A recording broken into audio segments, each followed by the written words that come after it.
Annihilation of Caste, with a reply to Mahatma Gandhi.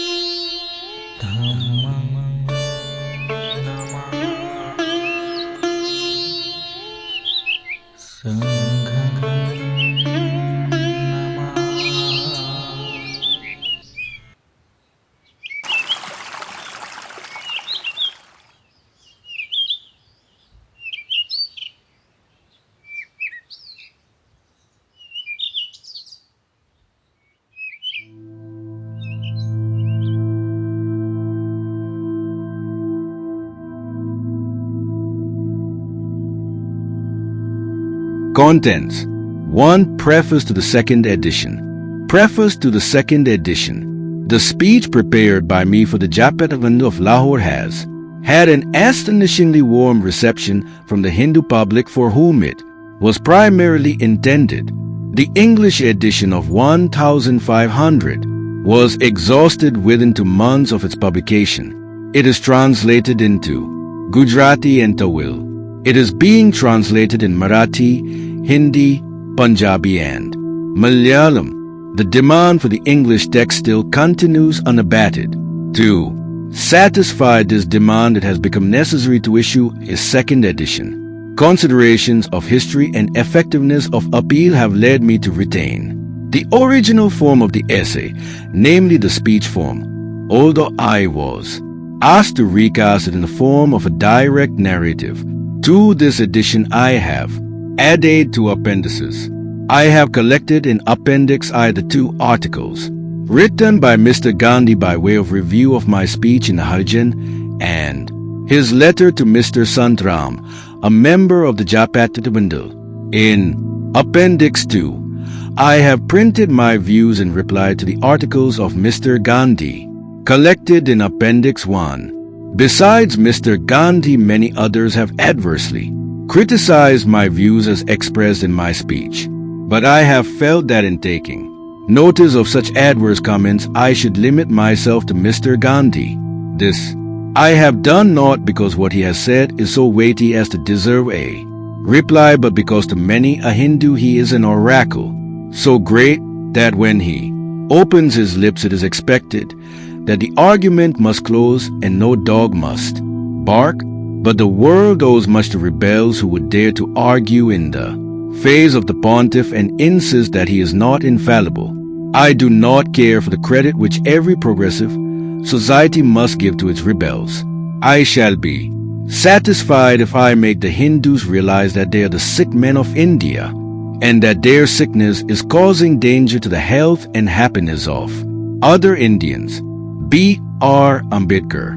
Preface to the third edition. The second edition of this essay appeared in 1937 and was exhausted within a very short period.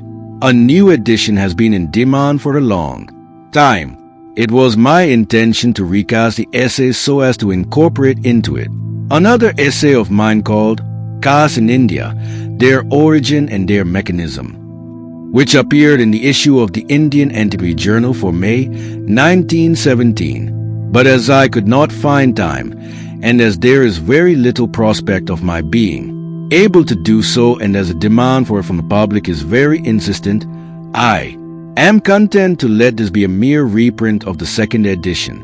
I am glad to find that this essay has become so popular, and I hope that it will serve the purpose for which it was intended. 22 Prithviraj Road, New Delhi, 1st December 1944. B.R. Ambedkar. Prologue. On 12 December 1935, I received the following letter from Mr. Sant Ram, the Secretary of the Jat-Pat-Todak Mandal. My dear Dr. Sahib, many thanks for your kind letter of the 5th December. I have released it for press without your permission, for which I beg your pardon, as I saw no harm in giving it publicity. You are a great thinker, and it is my well-considered opinion that none else has studied the problem of caste so deeply as you have. I have always benefited myself and our mandal from your ideas. I have explained and preached it in the Quran many times, and I have even lectured on it in many conferences. I am now very anxious to read the exposition of your new formula. It is not possible to break caste without annihilating the religious notions on which the caste system, is founded. Please do explain it at length at your earliest convenience, so that we may take up the idea and emphasize it from press and platform. At present, it is not fully clear to me. Our executive committee persists in having you as our president for our annual conference. We can change our dates to accommodate your convenience. Independent Harijans of Punjab are very much desirous to meet you and discuss with you their plans. So if you kindly accept our request and come to Lahore to preside over the conference, it will serve double purpose.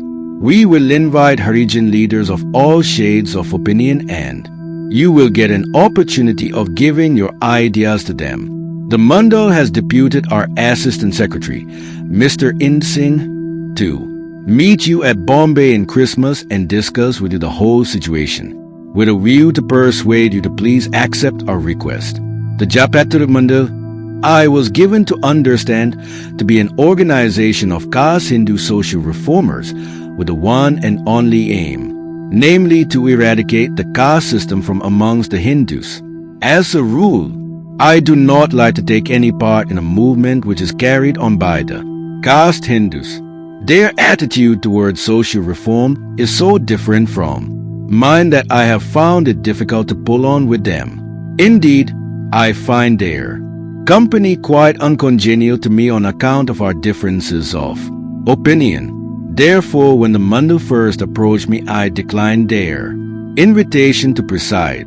The Mandal, however, would not take a refusal from me and sent down one of its members to Bombay to press me to accept the invitation. In the end, I agreed to preside. The annual conference was to be held at Lahore, the headquarters of the Mandal. The conference was to meet in Easter but was subsequently postponed to the middle of May 1936. The reception committee of the Mandal has now cancelled the conference. The notice of cancellation came long after my presidential address had been printed. The copies of this address are now lying with me, as I did not get an opportunity to deliver the address from the presidential chair. The public has not had an opportunity to know my views on the problems created by the caste system, to let the public know them, and also to dispose of the printed copies which are lying on my hand. I have decided to put the printed copies of the address in the market. The accompanying pages contain the text of that address. The public will be curious to know what led to the cancellation of my appointment as the president of the conference. At the start, a dispute arose over the printing of the address.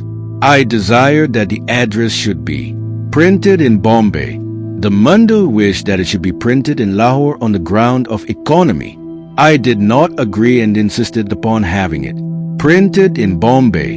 Instead of agreeing to my proposition, I received a letter signed by several members of the Mandal, from which I give the following extract. 27 March 1936.